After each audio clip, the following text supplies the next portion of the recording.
plupart des figures tutélaires du punk rock ont vu leur histoire lisser avec les années. Les maisons de disques, les médias mainstream, mais aussi parfois la presse spécialisée, ont contribué à rendre la révolte et l'histoire de ces groupes plus consensuelles et plus accessibles. Excitent donc les sfaticas, les idées extrêmes, l'autodestruction, la drogue et la prostitution masculine, pour ne retenir que ce qui était le plus vendeur et le plus acceptable.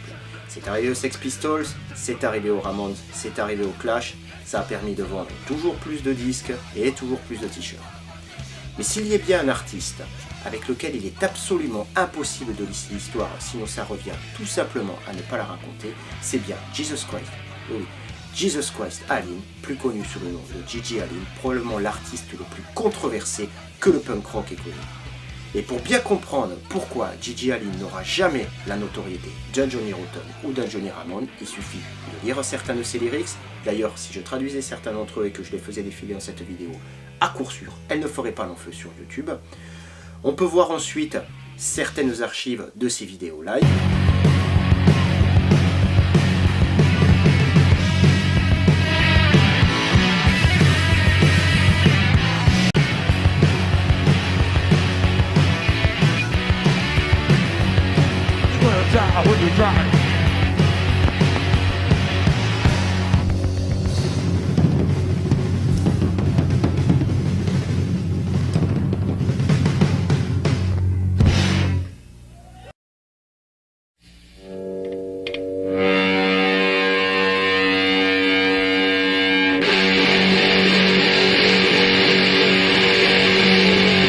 On peut voir ensuite qui étaient certains de ses potes. Il a longtemps visité et communiqué par exemple avec John Wayne Gacy, le sinistre clown tueur qui ne tarissait pas d'éloges sur Gigi Allin, ou encore Henry Lee Lucas, qui est certainement celui qui a inspiré le film Henry Portrait of a Serial Killer, et qui est certainement un des tueurs en série les plus meurtriers que les États-Unis aient connu. On peut aussi prêter attention particulièrement à l'époque sur le discours particulièrement délirant de certains de ses fans, ou les rumeurs affolantes et glauquissimes qui couraient sur son compte. Tout ça atteste que le fait que Gigi Allin était et restera un artiste extrême, un artiste à la marge. Mais en dehors des élans scatologiques, en dehors de la violence pendant les concerts et en dehors des logorées, de ces logorées verbales à la fois dans ses lyrics et à la fois dans ses interviews, est-ce que nous connaissons bien Gigi Allin?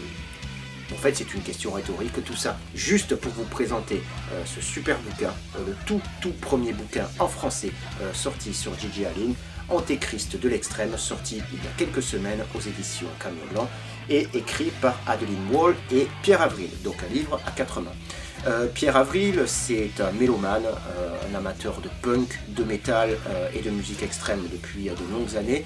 Il a un super blog, c'est le blog du Scribe du Rock, je crois. Je vous mettrai le lien dans la description. Il a écrit des romans et il a écrit ce super bouquin, déjà édité chez Camion Blanc, Punk et Métal, les liaisons dangereuses, qui fait un petit peu le lien, voilà, et les relations qu'ont pu avoir le punk et le métal avec les années. Ça fera l'objet d'un prochain Readzemol spécial punk et métal dans quelques mois. Et à ses côtés, Adeline Wall, sa compagne, elle beaucoup moins versée dans tout ce qui est punk, métal, musique extrême, mais qui connaît beaucoup mieux tout ce qui est art contemporain, artistes contemporains, musique contemporaine, etc., et qui fait des liens très intéressants entre Gigi Allin et ces artistes-là. J'ai pas eu de mal à vous trouver 3 bonnes raisons de lire ce bouquin, parce que c'est un bouquin qui m'a vraiment passionné. Son seul défaut, c'est qu'il est trop court. Moi, je l'ai dévoré en très peu de temps. Donc on va tout de suite en parler sans perdre de temps. On perd pas de temps en salam alek comme d'habitude. Soyez les bienvenus dans ce 5e épisode de Readzemol consacré à Gigi Allin, Antéchrist de l'extrême. Alors la première des bonnes raisons de lire ce bouquin, c'est sa volonté particulièrement louable et particulièrement manifeste de vouloir réhabiliter l'œuvre musicale de Gigi Allin. En effet, Très souvent dans les conversations, quand on parle de Gigi Allen, on parle, voilà, comme je le disais au départ, de tout ce qui était, de tous les délires scato, de la violence, du suicide programmé, des interviews, etc., etc. Mais, et souvent, pas systématiquement, mais souvent, la musique arrive en deuxième plan, et c'est fort dommage, parce que quand on commence un petit peu à creuser, on s'aperçoit que Gigi Allen a fait des choses qui sont fort intéressantes, et qu'il y a quelques pépites à découvrir dans son œuvre musicale.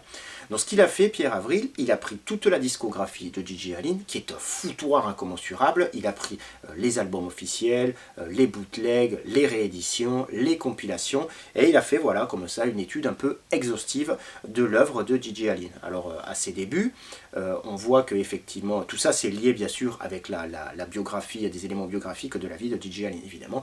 À ses débuts, notamment le premier album Always Was, Is and Always Should Be, pardon, toujours l'anglais est absolument excellent. C'était un album, voilà, assez accessible, avec un punk plutôt péchu, plutôt mélodique, mais assez étonnant, voilà, quand on connaît la suite de l'œuvre de Gigi Allen, qui sera un punk rock beaucoup plus revêche, surtout sa voix qui a été très abîmée par les excès de drogue, d'alcool, etc., etc., et où à certains moments ce punk deviendra tellement abrasif, tellement extrême, qu'il arrivera presque aux frontières du noise et aux frontières de l'indus. Cela montre aussi que Gigi Allen, contrairement un petit peu à certaines idées reçues, n'a jamais vraiment fait de hardcore.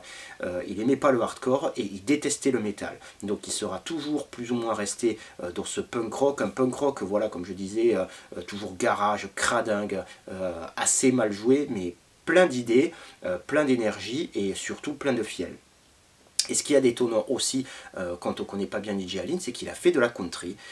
Il a hérité cet amour de la country de son père, qui était un fou de Dieu et un fou tout court, fan de David Allan Coe, fan d'Hank Williams et fan de Johnny Cash. Du coup, Gigi Allen, voilà, quand il était petit, il écoutait beaucoup de country, et il a gardé cet amour pour la country, et notamment pour les chanteurs de country outlaws, comme par exemple ce sympathique personnage. Take this job and shove it.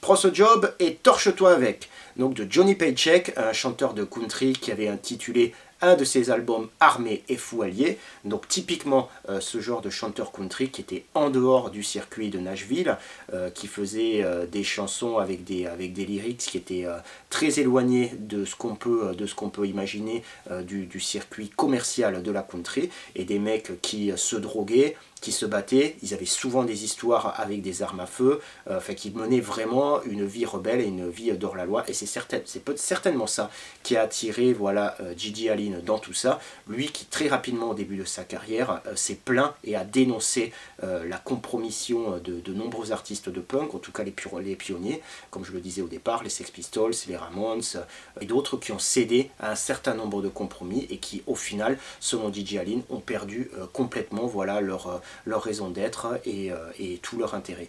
Donc vraiment cette première partie vraiment qui est très intéressante, et la première des bonnes raisons de lire ce bouquin, c'est cette volonté véritablement manifeste de réhabiliter l'œuvre musicale de Gigi Allen. La deuxième des bonnes raisons de lire ce bouquin, c'est qu'il essaie de faire un pont entre ceux qui détestent Gigi Allen pour son côté provocateur et ceux qui l'idolâtrent sans faire preuve du moindre esprit critique. Du coup, il y a un petit peu cette question en pointillé et en filigrane dans le livre. Gigi Allen, est-ce que c'est un génie incompris du punk, ou est-ce que c'est un opportuniste et finalement un usurpateur? Et pour ça, pour un petit peu étayer cette question, il se base sur des éléments biographiques de sa vie, des éléments biographiques de la vie de Gigi Allen, et aussi des liens entre les performances de Gigi Allen et son art en général, et celles d'autres artistes contemporains du XXe siècle. Alors au niveau des éléments biographiques de la vie de Gigi Allen, donc déjà Jesus Christ Allen, son père véritable fou de Dieu et fou tout court, l'avait baptisé comme ça parce que dans un de ses songes, je crois, Dieu ou Gabriel lui était apparu et lui avait dit que son fils était promis à un grand avenir. Donc du coup, il lui avait baptisé comme ça Jesus Christ pour, voilà, l'avenir absolument grandiose qui l'attendait. Ce père, voilà, faisait vivre la famille dans des conditions particulièrement difficiles, particulièrement spartiates. Et un jour, Gigi Allen et sa mère le trouvèrent dans la cave en train de creuser 4 trous qui étaient pour chacun des membres de la famille. Il s'apprêtait donc au fait à les tuer avant de retourner l'arme contre lui. Bon, évidemment, avec un arme comme ça, ils n'ont pas fait de vieux os et ils se sont tirés. Quand il était à l'école primaire, Gigi Allin, il avait été repéré dans son école comme étant un enfant avec des difficultés et ils avaient essayé de le réorienter vers une structure pour enfants déficients avec les problématiques psychiques et problématiques de déficience intellectuelle. Finalement, il n'ira jamais dans un centre spécialisé, mais cela montre déjà que les problématiques de Gigi Allin étaient quand même particulièrement profondes et particulièrement archaïques. À l'adolescence, avec son frère Murley, ils découvriront ensemble le punk rock, mais aussi la drogue et la boisson. Et ils commenceront à faire de la musique. Et c'est à partir de ce moment-là que l'artiste, voilà véritablement l'artiste Gigi Allin, commencera à prendre forme. Et un petit peu son objectif, son message, un petit peu auquel il n'a jamais vraiment démordu tout au long de sa carrière, c'est que pour lui, le rock'n'roll devait retrouver sa forme la plus chaotique, la plus sauvage et la plus sanglante, c'est-à-dire un art, une expression qui ne devait pas avoir de limites, qui ne devait pas avoir de frontières, et ainsi renverser l'ordre établi, les maisons de disques, et créer une véritable révolution. Toute la suite de sa vie d'artiste sera véritablement dans cet objectif-là, et tout ce qu'il fera au niveau de ses prestations scéniques, donc tout ce qui était la scatologie, la violence, le suicide programmé, etc., ça découlera de tout ça. Et en même temps, dans le bouquin, on voit au fur et à mesure voilà, qu'il avance dans l'âge, que l'artiste et l'homme hors de scène, finalement, au bout d'un moment, n'auront plus de limites et vont finir par s'interpénétrer tellement qu'il n'y aura plus aucune limite entre le personnage de scène et le personnage à la ville. On voit dans la célèbre et très intéressante vidéo Hated qu'à des moments, voilà, quand il est hors de scène, il s'adonne à des actes de sexe déviant avec une prostituée et tant d'autres choses, voilà, assez ragoûtantes, qui montrent que voilà, à un moment, voilà, il a choisi un chemin en tant qu'artiste et en tant qu'homme où il savait qu'il ne reviendrait pas. Donc il y a à la fois tous ces éléments un petit peu artistiques de la vie de Gigi Allin, voilà, un petit peu basés sur la biographie, et en même temps, voilà, Adeline Swan, elle amène cet éclairage sur l'art contemporain en disant Gigi Allin, vraisemblablement, ils en sont pas sûrs, mais vraisemblablement, il n'était pas un grand connaisseur de tout ce qui était la scène de l'art contemporain et la musique contemporaine.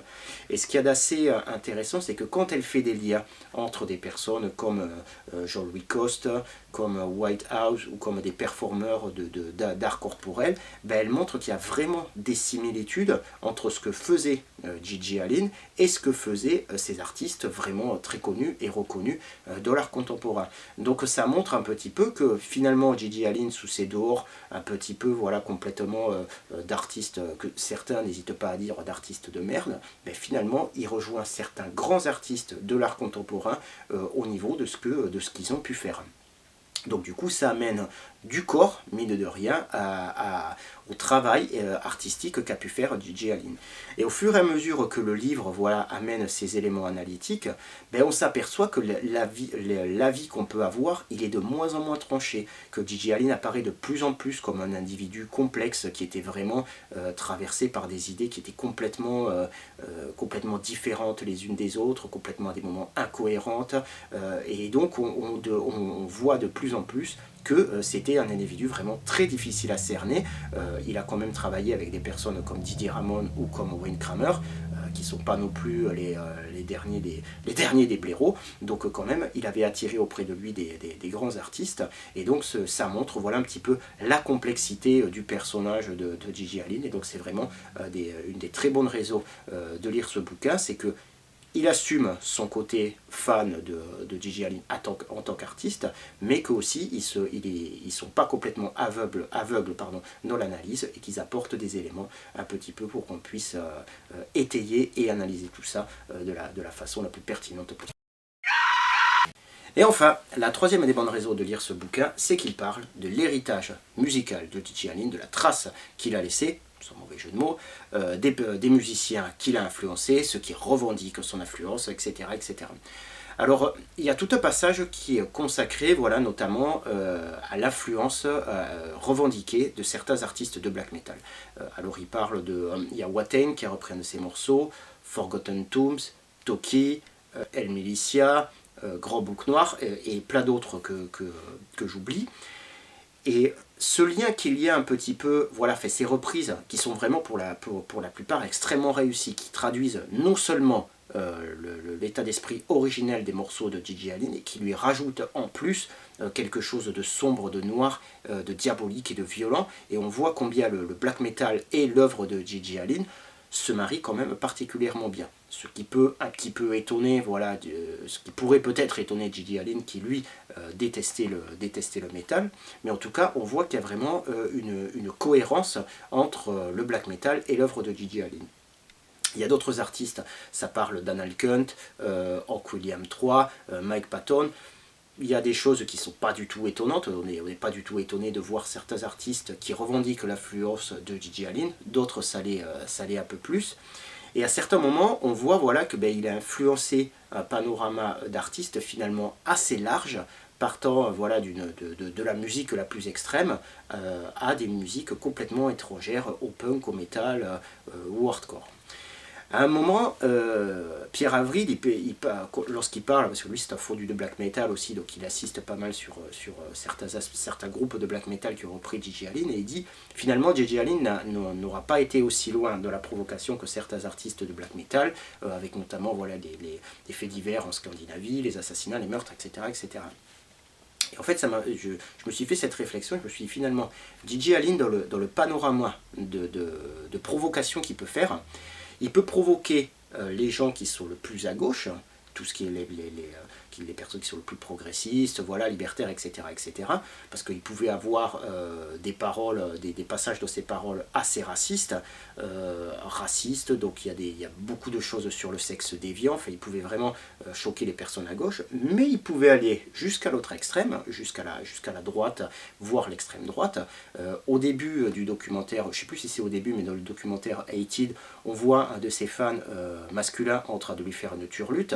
Il n'a jamais caché sa bisexualité et il n'a jamais caché, voilà, faire des parties fines avec d'autres hommes, ça ne le dérangeait pas. Donc ça, ce sont des choses qui ne sont pas forcément bien acceptées par toute une frange plus traditionnaliste, plus anti-homosexuelle, etc., etc. Et ça peut les emmerder, eux aussi, certains comportements de Gigi Alin. Donc on voit le panorama qui couvre, c'était quelqu'un qui était apolitique, et on voit que souvent, c'est des artistes extrêmes de nos jours, eux, sont beaucoup plus politisés, beaucoup plus voilà, segmentés voilà, dans des courants politiques et dans les courants de pensée. Gigi Alin, il était beaucoup plus éclaté, beaucoup plus chaotique et finalement beaucoup plus anarchique même dans sa façon voilà, de laisser exploser sa fureur et sa folie. Et c'est là où je ferai le lien voilà, effectivement avec le fait qu'il est particulièrement en phase avec notre époque aujourd'hui, près de 25 ans après sa mort, c'est que voilà, à travers son œuvre si chaotique, si provocatrice et finalement si sincère, il montre voilà, combien un artiste torturé, déchiré, peut vraiment exploser voilà, par fragmentation et envoyer finalement des éclats dans tous les sens et faire un mal de tous les côtés. Donc ça c'est une des réflexions que m'a inspiré voilà, ce bouquin. Il explique lui aussi à des moments très bien voilà, certaines analyses qu'il étaye comme je le disais sur des éléments biographiques, sur les liens qu'il peut y avoir avec l'art contemporain, etc., etc. Donc c'est vraiment un bouquin qui m'a passionné. Je vous le dis, son seul défaut c'est qu'il est trop court. J'en aurais bien repris un petit peu, voire beaucoup plus. Donc voilà, je pense que c'est un bouquin qui est intéressant, mais je pense que c'est aussi un bouquin important, qu'il ne s'agit pas simplement de parler des artistes qui sont le plus connus et le plus reconnus, même si j'ai rien contre ce type de groupe, ce type d'artiste, j'aime aussi ça. Mais voilà, parler de ce type d'artiste, c'est aussi important et c'est tout aussi passionnant. Donc Gigi Alin, Antéchrist de l'extrême, un bouquin que je vous recommande, une fois de plus, chaudement. Je vais essayer de vous proposer le prochain épisode de Read Them All avant les vacances de Noël. C'est pas gagné, mais on va essayer. Ça va traiter d'un personnage fort différent de Gigi Alin, mais je vous rassure, très très haut en couleur. vous devriez pas être déçus. Et donc après quand même cette vidéo sur Gigi Allin qui manque pas d'abrasivité et de côté quand même particulièrement provocateur, ben, on va s'offrir une petite douceur musicale qui nous est tout de même quand même et toujours proposée par Gigi. Ça va vous faire du bien à vos petites oreilles.